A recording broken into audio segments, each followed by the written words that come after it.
स्वामी जी को मैं प्रणाम करती हूँ, धन्यवाद देती हूँ कि उन्होंने जो एक कदम उठाए हैं, मैं सपोर्ट करती हूँ और मेरे तरफ से अगर कुछ मैं मदद कर सकूँ, गुरुजी आप मुझे प्लीज़ बताइएगा।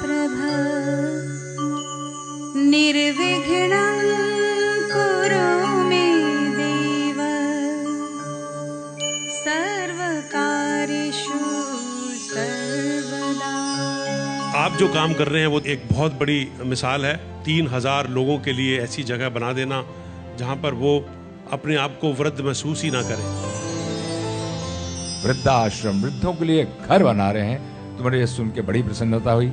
मैं उस भावना की कद्र करते हुए स्वामी जी को मैं नमन करता हूँ और ये कहता हूँ कि बहुत ही अच्छा कार्य है। चलो बुलावा आया है, माता ने बुलाया है, ओ जय माता दी।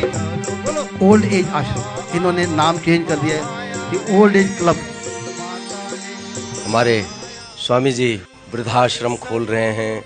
जिन लोगों के पास काम नहीं हो, उम्र हो जाती है, तो उनको रहने का, खाने का, हर चीज का व्यवस्था, तो मैं उनको शुभकामनाएं देता हूँ। साहस है जिसके मन में, अंत में जीत उसी की रहे। What he is doing now will come handy to me also someday. बहुत खुशी है कि आपने सबके बारे में सोचा।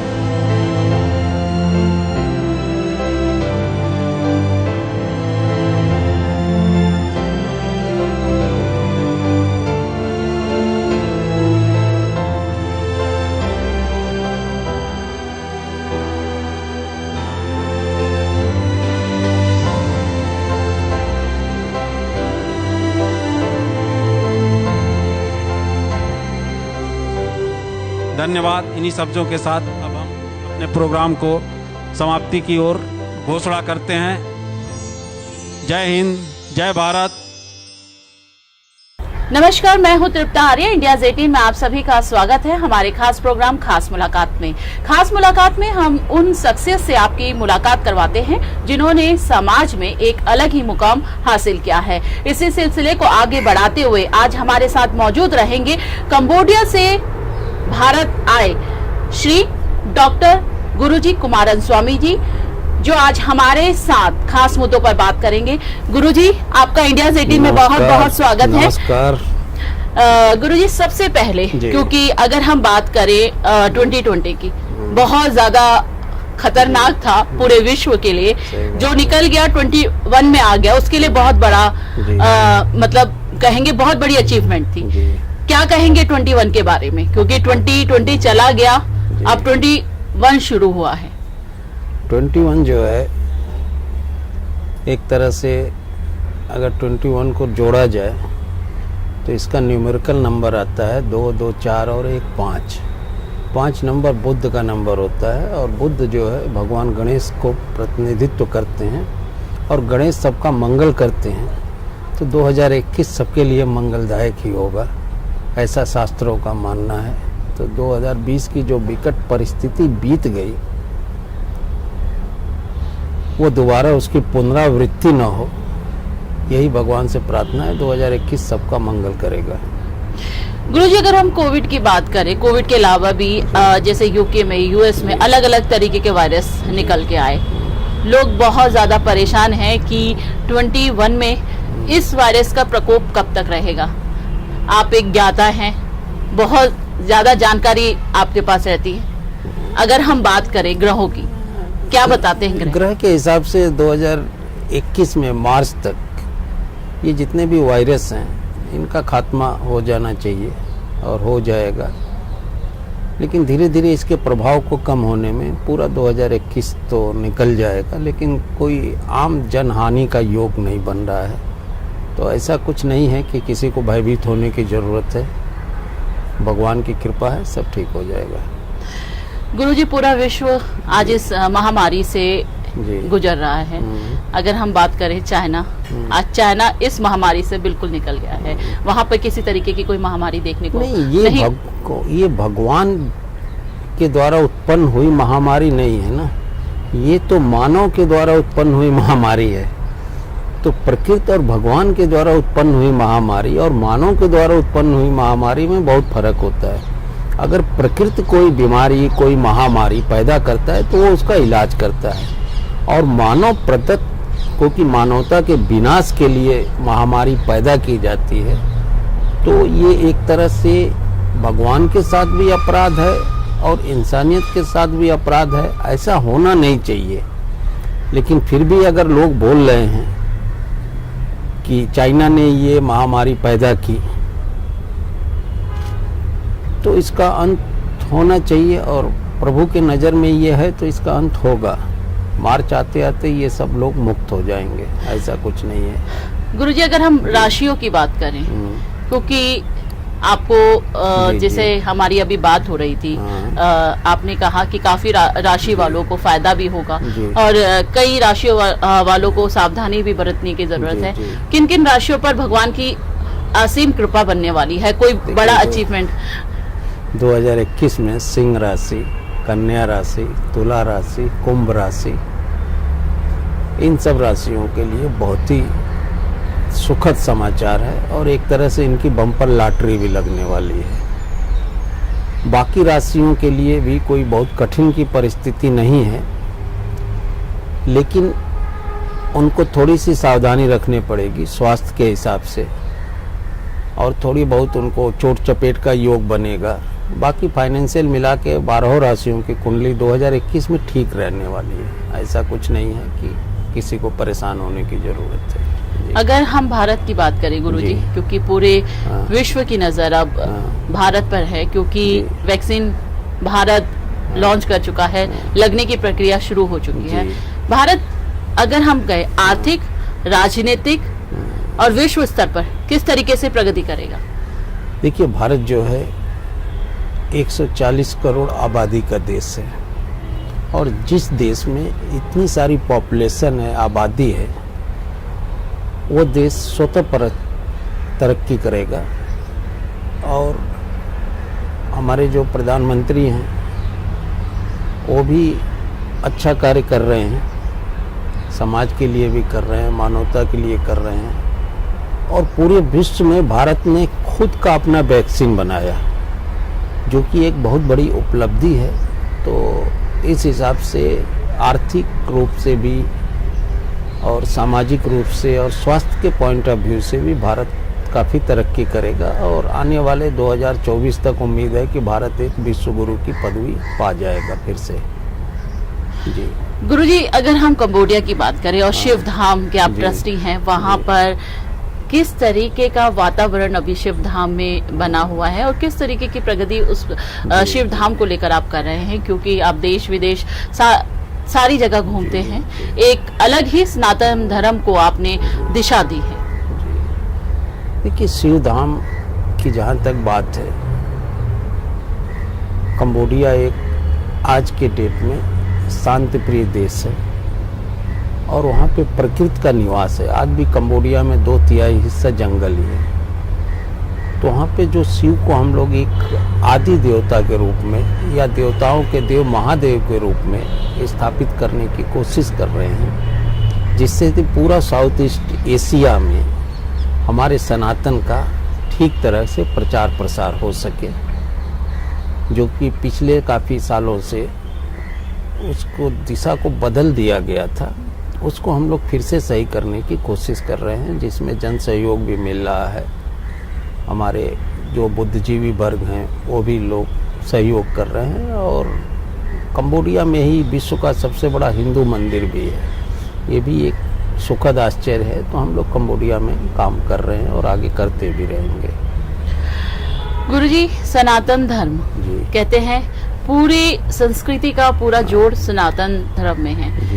अगर हम सनातन धर्म की बात करें, आगे आने वाले दिनों में सनातन धर्म का एक अपना ही अलग जो रास्ता है वो बन चुका है और बना भी हुआ है। अभी जिस तरीके से हमारी बात हो रही थी कि आपने कहा कि आपने सनातन धर्म को लेकर एक ऐप भी बनाया है, जो भी हो उससे जुड़ सकते हैं, अपने व्यक्तिगत विचार उसमें डाल सकते हैं। क्या है वो ऐप? सनातन धर्म एक्चुअली, सनातन जो है एक धर्म नहीं, एक परंपरा है। इसको आप ऐसे समझ सकती हैं कि हमारे जीवन पद्धति में कैसे हमें जीना है ताकि हम लोगों से मुकाबला कर सके, अपने शरीर की बीमारियों से मुकाबला कर सके। तो सनातन धर्म के जगह पे एक हमारे जीवन जीने की पद्धति है। इसको आप एक तरह से जीवन जीने की कला भी समझ सकते हैं। और इसका जो मूल है सनातन का, वो वसुधैव कुटुंबकम पे आधारित है कि पूरा विश्व हमारा परिवार है। उस पर ये सनातन परंपरा हमारी चलती है कि हम पूरे विश्व को उसी नज़र से देखते हैं। जैसे हम आपके आंखों में भगवान की छवि को देखेंगे तो हमारे आतंकवाद का अपने आप खात्मा हो जाएगा। फिर हमें ईश्वर आपके आंखों में ही दिखाई देगा। मंदिर में हम जाते हैं तो पत्थर की मूर्त में हम भगवान का एहसास करते हैं। तो इंसान को भगवान ने सिर्फ इसके लिए बनाया कि इंसान सबसे सुरक्षित लगा उसको अपने छुपने के लिए। तो इंसान को भगवान ने अपने फायदे के लिए बनाया कि वो इंसान के अंदर छुप सके। तो हर इंसान के अंदर परमात्मा का वास होता है। तो हमें हर इंसान को परमात्मा के रूप में ही देखना चाहिए। तो समाज में बहुत सारी विकृतियां अपने आप खत्म हो जाएगी। ये सनातन का हमारा मूल उद्देश्य होता है। लेकिन समय समय पे लोग अपने फायदे के लिए इसको अपने अपने हिसाब से डिस्क्राइब करते हैं। तो ऐसा होना नहीं चाहिए। तो हमें समस्त विश्व को एक परिवार की तरह से देखते हुए सनातन को समस्त विश्व में लेके जाना चाहिए। हमारा यही सोच है। गुरुजी, सनातन धर्म की अगर हम बात करें और आज की युवा पीढ़ी की बात करें, मैंने आपको भी देखा है कि आप सोच एकदम आधुनिक रखते हैं, लेकिन आप सनातन धर्म को फॉलो करते हैं। तो क्या ऐसा हो सकता है कि हमारी जो युवा पीढ़ी है वो सनातन धर्म को अपनी जो सोच के साथ है वो ले सके? क्योंकि आधुनिकता भी जरूरी है और धर्म भी जरूरी है। अंग्रेजी में एक वर्ड है सन। सन का मतलब होता है सूरज। वो सन लिया कहाँ से गया? हमारे सनातन के पहले वर्ड से लिया गया। सन प्लस आतन। आतन मतलब कि हमारी एक पद्धति। आज अगर सूरज न रहे तो पूरे विश्व में न एक वनस्पति रहेगा, न इंसान रहेगा। हमारी संस्कृति ही खत्म हो जाएगी। तो अगर हम सनातन पद्धति को फॉलो नहीं करते हैं तो हम भी खत्म हो जाएंगे। आज अपने देश के अलावा पश्चिम के देश सनातन को बहुत तेजी के साथ एडॉप्ट कर रहे हैं। और हमारा शास्त्र कहता है कि देश काल परिस्थिति के हिसाब से अपने आप को परिवर्तित करना चाहिए। तो आप जिस समाज में रह रहे हैं, अगर आप आधुनिक समाज में रह रहे हैं तो आधुनिक विचारों के साथ आपको समाज को लेके चलना पड़ेगा। हम प्राचीन परंपरा को ये नहीं कह सकते कि लोग अपना घर छोड़ के जाएं, जंगल में रहें।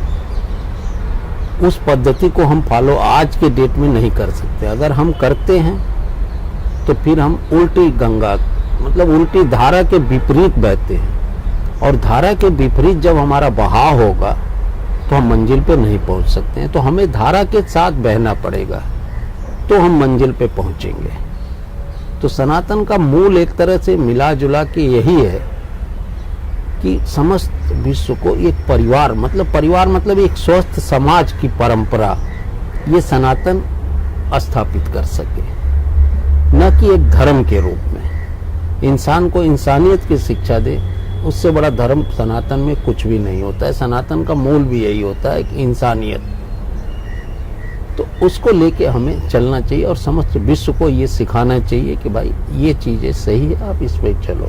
गुरुजी, आपने बहुत बड़ी और बहुत अच्छी बात यहाँ पे गई कि इंसानियत हमारे दिलों में जिंदा रहनी चाहिए। हम बात करें, क्योंकि आप मैं वर्ड कहूंगी कि आप हमेशा कहते हैं बेटियों को बचाओ, बेटियों को पढ़ाओ। आप बेटियों को बहुत सपोर्ट करते हैं। जिस तरीके से आपकी आंखों में बेटियों के लिए प्यार दिखा है। एक मूवी भी आ रही है, बधाई हो बेटी हुई है, बेटियों के ऊपर है। बहुत आधुनिक मूवी है और बेटियों को आगे बढ़ाने की और बधाई देने की, जो परंपरा लड़कों के उसमें थी कि नर जो गाना गाएंगे वो लड़कों के उसमें बधाई देंगे, अब लड़कियों के भी पैदा होने पर आपने बधाई का चलन शुरू किया है। क्या कहेंगे उस मूवी के बारे में, क्योंकि उसका टाइटल ही इतना अच्छा है, बधाई हो बेटी हुई है। देखिए, हमारा मानना है और शास्त्र भी कहता है कि बेटी से ही सृष्टि है और बेटी से ही समाज है। दुनिया में ऐसा कोई नहीं है कि जितना एक गर्ल्स, एक बेटी जितना सैक्रिफाइस कर सकती है समाज के लिए, परिवार के लिए, कोई भी पुरुष। बेटियां ही एक ऐसी होती कि शादी के बाद अपना गोत्र भी बदल देती हैं। दुनिया में ऐसा कोई परंपरा नहीं है कि कोई इंसान अपना गोत्र बदल दे। पहला बलिदान उनका उधर हो जाता है, यहाँ तक कि टाइटल भी अपना बदल देती है। लेकिन दुखद परिस्थिति ये है कि भगवान राम के समय से लेके और आज तक बेटियों को एक बधाई का पात्र ही नहीं समझा गया। बधाई देना तो दूर की बात है, इवन कि किसी के घर अगर बेटी पैदा भी होती है तो उनके जो खास रिलेटिव होते हैं वो भी डर के जाते हैं कि कहीं सामने वाला ये मत सोचे कि हमें ये तंज करने के लिए आया है।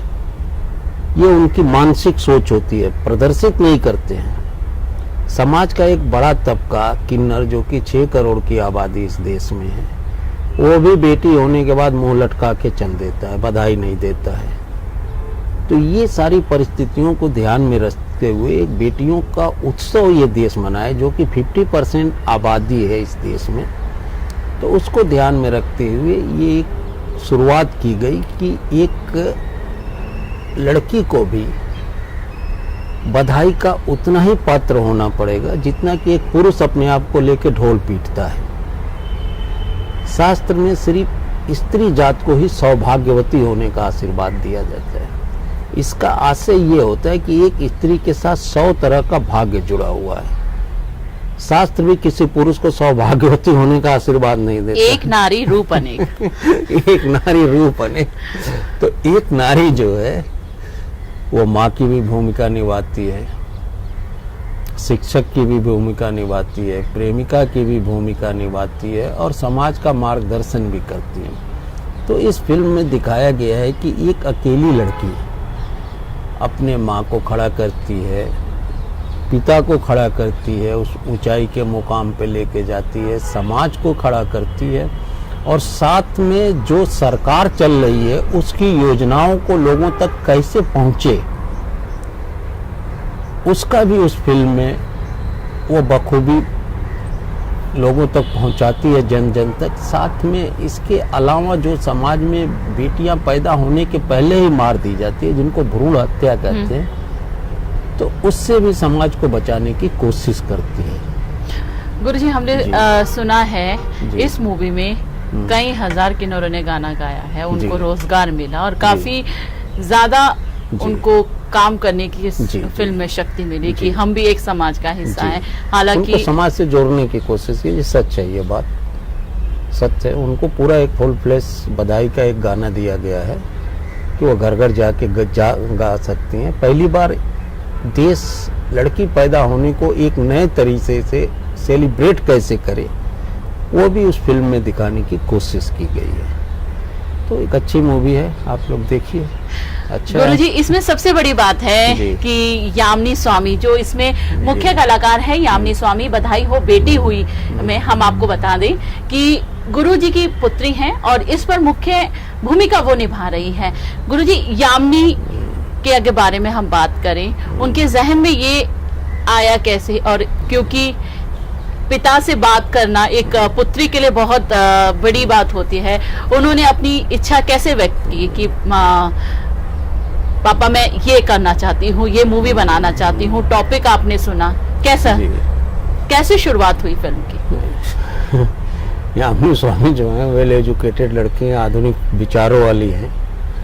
तो उन्होंने देखा कि पिछले कई सालों से सरकार बधाई हो बेटी है, ये है, वो योजनाएं चला रही है, लेकिन वो जन जन तक जिस हिसाब से एडाप्ट लोगों को करना चाहिए तो वो नहीं हो पा रहा है। तो वो उनको एक पीड़ा थी एक दिन बैठे बैठे उन्होंने चर्चा किया कि नहीं, हमें लड़कियों के ऊपर कुछ काम करना चाहिए, जो कि आज तक न हुआ हो। फिर उन्होंने स्क्रिप्ट पे मेहनत किया, एक ओरिजिनल जो कि कंसेप्ट होता है वो ढूंढ के लाई। उन्होंने अपने ही स्क्रिप्ट भी लिखा और फिल्म को निर्देशित भी किया और पर्दे पर भी अपने आप को आई। तो बहुत सारी एक लड़की की जो ताकत होती है रियल, वो उन्होंने दिखाने की कोशिश किया। काफ़ी अच्छा सराहनीय कार्य किया है। हमें भी पिता होने के नाते गर्व है कि उन्होंने इतना मेहनत किया, देश को एक नई दिशा देने की कोशिश की है। तो भगवान करें उनको कामयाबी मिले। जी गुरुजी, हम यही दुआ करेंगे कि पिक्चर के माध्यम से लोगों के दिलो और दिमाग में जो बेटी का भय है वो दूर हो, और जिस तरीके से लड़कियों के बारे में कहा जा सकता है कि वो पुरुषों की बराबरी नहीं करती, वो सोच बदले। गुरुजी, चलते चलते, क्योंकि 2021 की शुरुआत है, मैं दोबारा यहाँ पे कह रही हूँ कि 2020 को लेकर काफी डरे हुए लोग, कुछ मैसेज देना चाहते हैं? और 2021 में अपने मन का डर निकालिए, जिंदगी को अच्छे तरह से एक उत्सव के रूप में मनाइए। कुछ भी आपका नुकसान नहीं होने वाला है, इस बात पे पूरी तरह से तसल्ली रखिए। किसी भी चीज़ से डरने की कोई ज़रूरत नहीं है। भगवान ने हर इंसान को अपने रक्षा करने का अधिकार दिया गया है। आप अपनी स्वतः रक्षा कर सकते हैं। आत्मनिर्भर बनिए, आत्मनिर्भर भारत को बनाइए। इसी संदेश के साथ 2021 मंगलमय हो सबके लिए, यही मैं प्रभु से प्रार्थना करूंगा। गुरुजी, इंडियाज़ 18 से बात करने के लिए बहुत बहुत धन्यवाद। आपने अपना कीमती समय हमारे लिए निकाला। आज हमारे साथ मौजूद थे खास मुलाकात में डॉक्टर गुरुजी कुमारन स्वामी जी, जिन्होंने अपना कीमती समय हमारे साथ बिताया और उन्होंने जो बातें कही वो सच में ही ज्ञानवर्धक थी। जैसे कि हम लोगों को इंसानियत जिंदा रखनी है अपने दिलों में, सबसे बड़ा धर्म है इंसानियत का। और जैसे कि बधाई हो बेटी हुई है, एक मूवी आ रही है, उसमें मुख्य किरदार में यामिनी स्वामी हैं जो गुरुजी की पुत्री हैं। इन्होंने कोशिश की है समाज में लड़कियों को एक नया स्थान दिलाने की, क्योंकि जो हमारे समाज में परंपरा है किन्नरों की गाना गाने की, पुत्र के पैदा होने पर ही वो बधाइयाँ गाएंगे। लेकिन इस फिल्म के माध्यम से अब ये चलन शुरू होगा कि पुत्री के पैदा होने पर भी किन्नर बधाई देने हर घर पर जाएंगे। आज के लिए बस इतना ही। आप सब जुड़े रहिए इंडियाज़ 18 के साथ, लेकिन जाने से पहले आप सबको नववर्ष की शुभकामनाएं। नमस्कार।